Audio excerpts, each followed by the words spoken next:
Hello, hello. Welcome to Shelf Defiance. I am your disembodied narrator.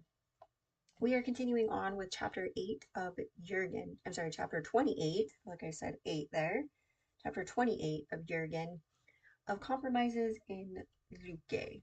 Okay, well, let's pull it up before we go forward. Let's see if maybe I can. Leuke. Luke, No, see, that's not right. Luke, Yeah, see, they're saying Luke. Luke, That's not right. Luke. Luke, Luke. Huh. I feel like that's wrong because the other pronunciation did not say Luke.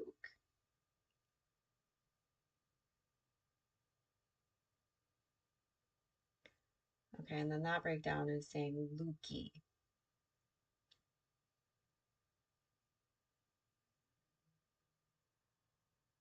Okay, so this pronunciation is consistent across most English-speaking regions, particularly in the United States. The name is of German origin, derived from the personal name Ludwig, meaning famous warrior, and is often used as a surname. Okay, well, now it's saying some sources also note a simplified pronunciation as look, similar to Luke, especially in informal or regional contexts, but Luki is the most widely accepted and accurate pronunciation. Okay, so Luki is the correct. Okay, well, we're gonna hope that sticks this time. Okay, so of compromises in Luki, at least according to the way it's broken down, Lookee for the pronunciation guide, Luki. Okay, we're going with that. All right. So last we left Jurgen, he was with Chloris, going back and forth between leaving her or waking her. Okay, let's see what shenanigans he's getting into now. Oh, this is of course brought to us by or made available because of Project Gutenberg, so big shout out to them and thank you. All right, now the tale tells that 10 days later, Jurgen and his hamadryad were duly married. In consonance with the law of the wood. Not for a moment did Chloris consider any violation of the proprieties, so they were married the first evening she could assemble her kindred. Still, Chloris, I already have two wives, says Jurgen, and it is but fair to confess it. I thought it was only yesterday you arrived in Leuke. That is true, for I came with the equinox over the long sea. Leuke. Then Jugatinus? Gulgatinus has not had time to marry you to anybody, and certainly he would never think of marrying you to two wives. Why do you talk such nonsense? No, it is true. I was not married by Eugatinus. So there, says Chloris, as if that settled matters. Now you see for yourself. Why, yes, to be sure, says Jurgen, that does put rather a different light upon it, now I think of it. It makes all the difference in the world.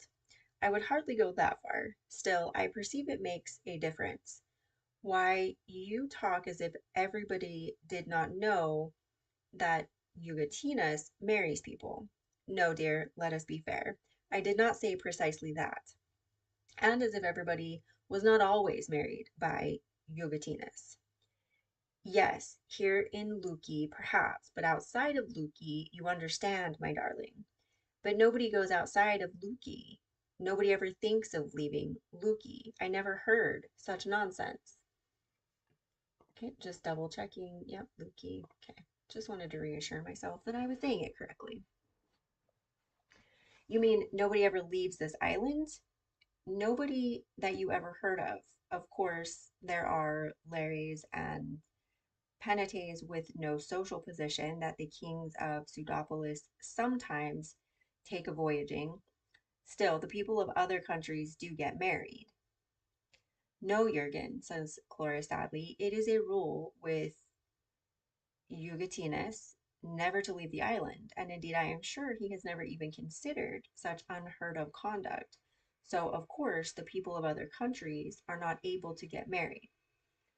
Well, but Cloris, in Eubonia, Now, if you don't mind, dear, I think we had better talk about something more pleasant. I do not blame you men of Eubonia because all men are in such matters perfectly irresponsible.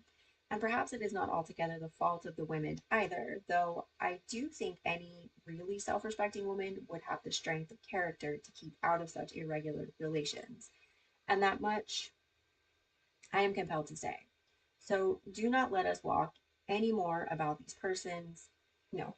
So do not let us talk any more about these persons whom you describe as your wives. It is very nice of you, dear, to call them that, and I appreciate your delicacy.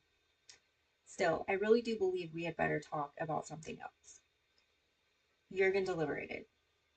Yet do you not think, Chloris, that in the absence of Eugatinus, and in, as I understand it, the unavoidable absence of Eugatinus, somebody else might perform the ceremony? Oh, yes, if they wanted to, but it would not count. Nobody but Eugatinus can really marry people, and so, of course, nobody else does. What makes you sure of that? Why, because, said Chloris triumphantly, nobody ever heard of such a thing. You have voiced, says Jurgen, an entire code of philosophy. Let us, by all means, go to Eugatinus and be married. So they were married by Eugatinus according to the ceremony with which the people of the wood were always married by Eugatinus. First Virgo loosened the girdle of Chloris in such fashion as was customary, and Chloris, after sitting much longer than Jurgen liked in the lap of Mutinus, who was in the state that custom required of him, was led back to Jurgen by Damas Demodcus Domicus in accordance with immemorial custom. Subigo or Subijo did her customary part, then Prima grasped the bride's plump arms, and everything was perfectly regular. Thereafter Jurgen disposed of his staff in the way their seats had directed, and thereafter Jurgen abode with Chloris upon the outskirts of the forest, and complied with the customs of Leuke. Her tree was a rather large oak, for Chloris was now in her 266th year, and at first its commodious trunk sheltered them, but later Jurgen builded himself a little cabin thatched with birds' wings and made himself more comfortable. Commodious, that doesn't look right. It is well enough for you, my dear. In fact, it is expected of you to live in a tree bowl. But it makes me feel uncomfortably like a worm, and it needlessly emphasizes the restrictions of married life. Besides, you do not want me under your feet all the time, nor I you. So let us cultivate a judicious abstention from familiarity. Is one secret of an enduring, such is one secret of an enduring, because endurable marriage. But why is it, pray, that you have never married before in all these years? She told him. At first, Jurgen could not believe her, but presently Jurgen was convinced, through at least two of his senses, that what Chloris told him was true about hamadryads. Otherwise, otherwise you are not markedly unlike the women of Eubonia, said Jurgen. And now Jurgen met many of the people of the wood, but since the tree of Chloris stood upon the verge of the forest, he saw far more of the people of the field, who dwelt between the forest and the city of Pseudopolis. These were the neighbors and the ordinary associates of Chloris and Jurgen, though once in a while, of course, there would be family gatherings in the forest. But Jurgen presently had found good reason to distrust the people of the wood, and went to none of these gatherings. For in Eubonia, he said, we are taught that your wife's relatives will never find fault with you to your face so long as you keep away from them, and more than that, no sensible man expects. Meanwhile, King Jurgen was perplexed by the people of the field who were his neighbors. They one and all did what they had always done. Thus, Runcina saw to it that the fields were weeded. Sia took care of the seed while it was buried in the earth. No- Nodosa arranged the knots and joints of the stalk. Volusia folded the blade around the corn. Each had an immemorial duty, and there was hardly a day that somebody was not busied in the fields, whether it was Akator harrowing, or Sator and Saritor about their sowing and raking, or Circuitous manicuring the ground, and Hipona was always bustling about in one place or another looking after the horses, or else Bobana would be there attending to the cattle. There was never any restfulness in the fields. And why do you do these things year in and year out? Asked Jurgen. Why, King of Eubonia, we have always done these things, they said in high astonishment. Yes, but why not stop occasionally? Because in that event, the work would stop, the corn would die, the cattle would perish, and the fields would become jungles. But as I understand it, this is not your corn, nor your cattle, nor your fields. You derive no good from them, and there is nothing to prevent your ceasing this interminable labor and living as do the people of the wood, who perform no heavy work whatever. I should think not, said Aristus, and his teeth flashed in a smile that was very pleasant to see as he strained at the olive press. Whoever heard of the people of the wood doing anything useful? Yes, but, says Jurgen patiently, do you think it is quite fair to yourselves to be always about some tedious and difficult labor when nobody compels you to do so? Why do you not sometimes take holiday? King Jurgen, replied Fornax, looking up from the little furnace wherein she was parching corn. You are talking nonsense. The people of the field have never taken holiday. Nobody ever heard of such a thing. We should think not indeed, said all the others sagely. Ah, ah, said Jurgen. So that is your demolishing reason. Well, I shall inquire about this matter among the people of the wood, for they may be more sensible. Then, as Jurgen was about to enter the forest, he encountered Terminus, perfumed with ointment and crowned with a garland of roses and standing stock still. Aha, said Jurgen. So here's one of the people of the wood about to go down into the field. But if I were you, my friend, I would keep away from any such foolish place. I never go down into the field, said Terminus. Oh, then you are returning into the forest. But certainly not. Who ever heard of my going into the forest? Indeed, now I look at you, you are merely standing here. I have always stood here, said Terminus. And do you never move? No, said Terminus.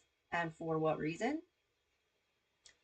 Because I have always stood here without moving, replied Terminus. Why, for me to move would be a quite unheard of thing. So Jurgen left him and went into the forest. And there Jurgen encountered a smiling young fellow who rode upon the back of a large ram. This young man had his left forefinger laid to his lips and his right hand held an astonishing object to be thus publicly displayed. But oh dear me, now really, sir, says Jurgen. Bah, says the ram. But the smiling young fellow said nothing at all as he passed Jurgen, because it is not the custom of Harpocrates to speak. Harpocrates? Which would be well enough, reflected Jurgen, if only his custom did not make his stiffness and the embarrassment of others. I'm sorry, if only his custom did not make for stiffness and the embarrassment of others. Thereafter, Jurgen came upon a considerable commotion in the bushes, where a satyr was at play with an oread. Oh, but this forest is not respectable, said Jurgen.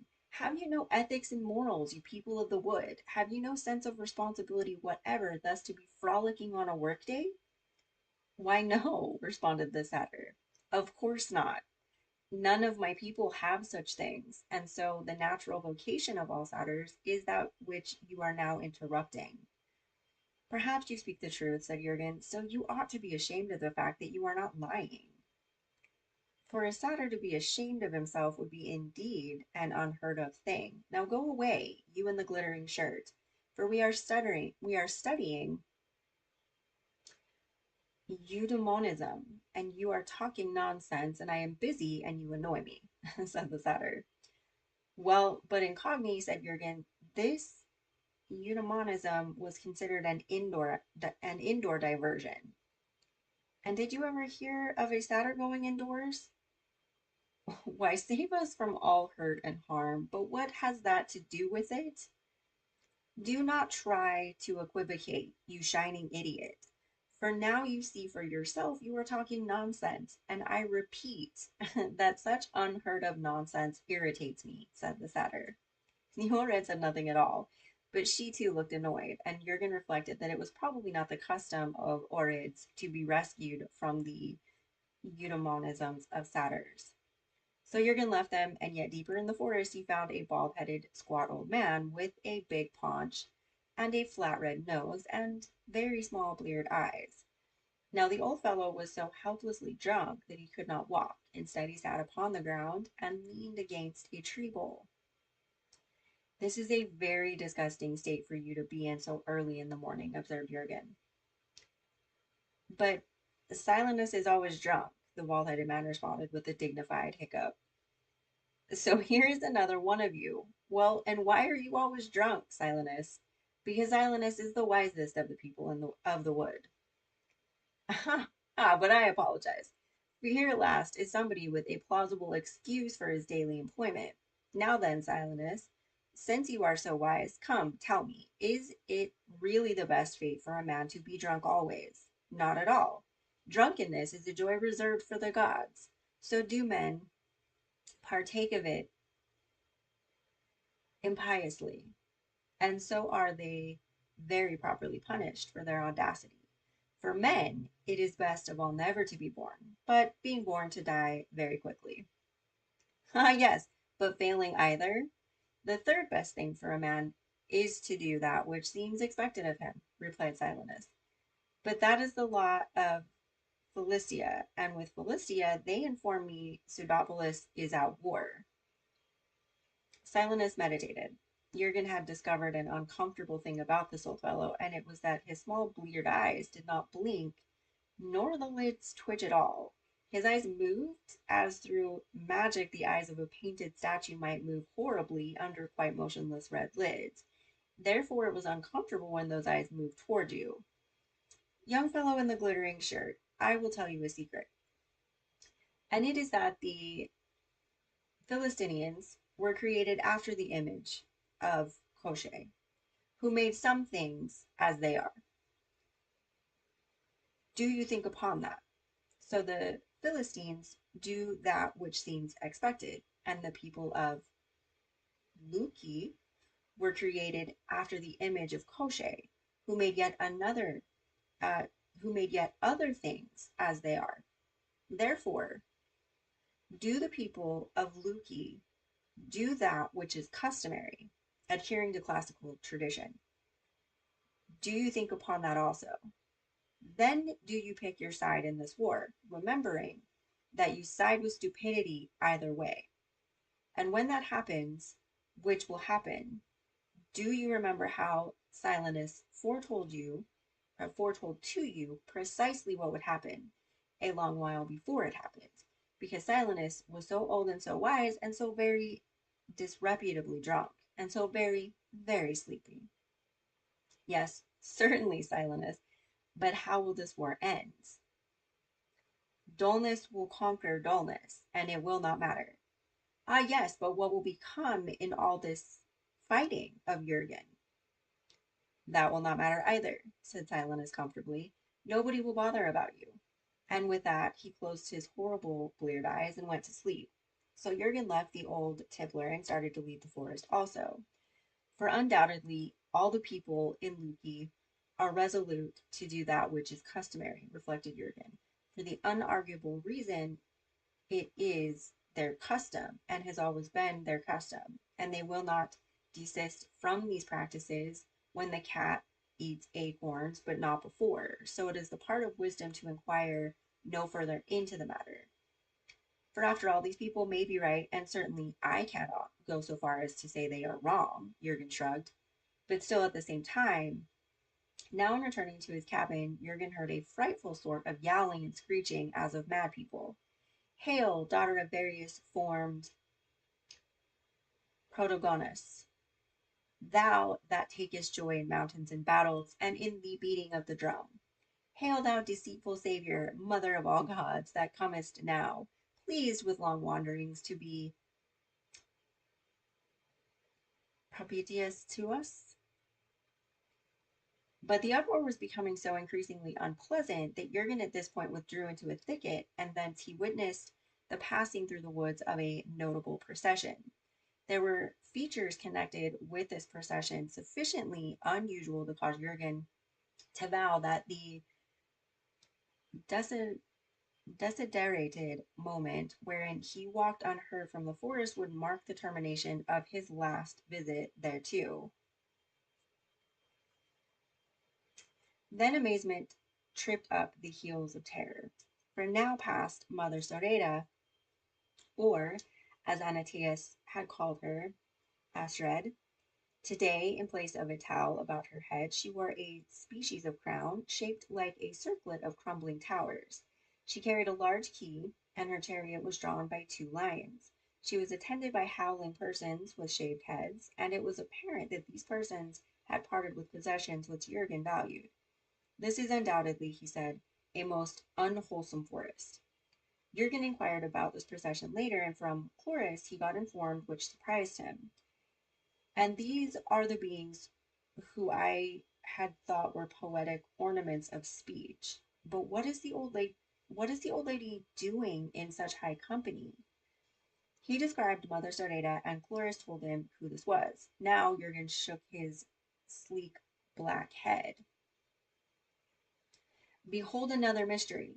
Yet after all, it is no concern of mine if the old lady elects for an additional anagram.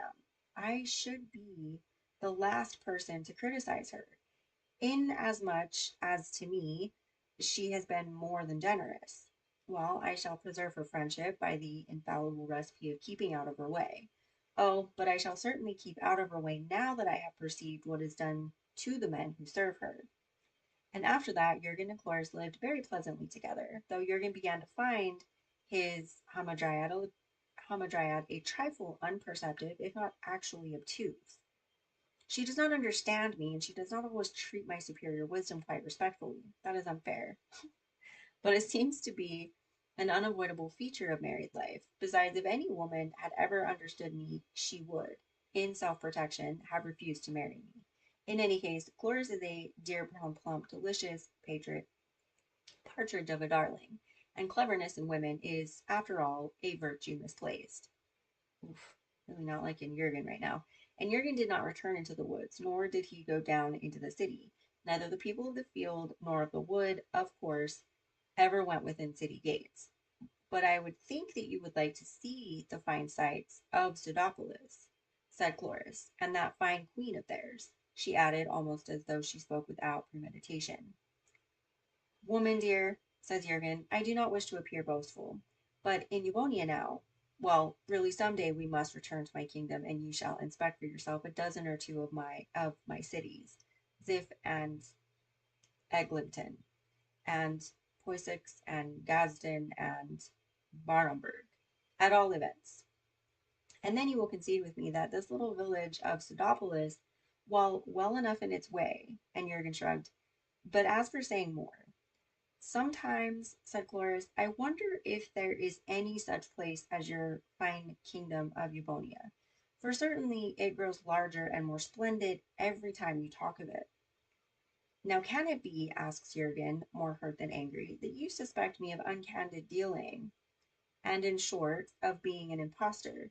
Why, what does it matter? You are Jurgen, she answered happily. And the man was moved as she smiled at him across the glowing queer embroidery work at which Chloris seemed to labor interminably. He was conscious of a tenderness for her which was oddly remorseful, and it appeared to him that if he had known lovelier women, he had certainly found nowhere anyone more lovable than was this plump and busy and sunny-tempered little wife of his. My dear, I do not care to see Queen Helen again, and that is a fact. I am contented here, with a wife befitting my station, suited to my endowments, and infinitely excelling my deserts. And do you think of that tow-headed bean-pole very often, King Jurgen? That is unfair, and you wrong me, Chloris, with these unmerited suspicions. It pains me to reflect, my dear, that you esteem the tie between us so lightly, you can consider me capable of breaking it even in thought. To talk of fairness is all very well, but it is no answer to a plain question. Jurgen looked full at her, and he laughed. You women are so unscrupulously practical. My dear, I have seen Queen Helen face to face, but it is you whom I love as a man customarily loves a woman. That is not saying much. No, for I endeavor to speak in consonance with my importance. You forget that I have also seen Achilles. But you admired Achilles. You told me so yourself. I admired the perfections of Achilles, but I cordially dislike the man who possesses them. Therefore, I shall keep away from both the king and queen of Sidopolis.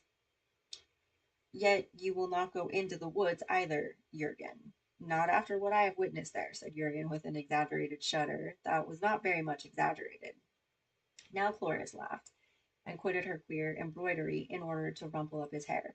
And you find the people of the field so insufferably stupid and so uninterested by your Zorobacius and Tomophaters and so on, that you keep away from them also. O foolish man of mine, you are determined to be neither fish nor beast nor poultry, and nowhere will you ever consent to be happy. It was not I who determined my nature, Chloris, and as for being happy, I make no complaint. Indeed, I have nothing to complain of nowadays, so I am very well contented by my dear wife and by my manner of living in Leuke, said Jurgen with a sigh. Some people you just can't please. All right, well, that's the end of chapter 28. I'm trying to take these chapters in without like assigning it anything in particular. Let me know what you guys thought. Thanks for joining me and see you next time.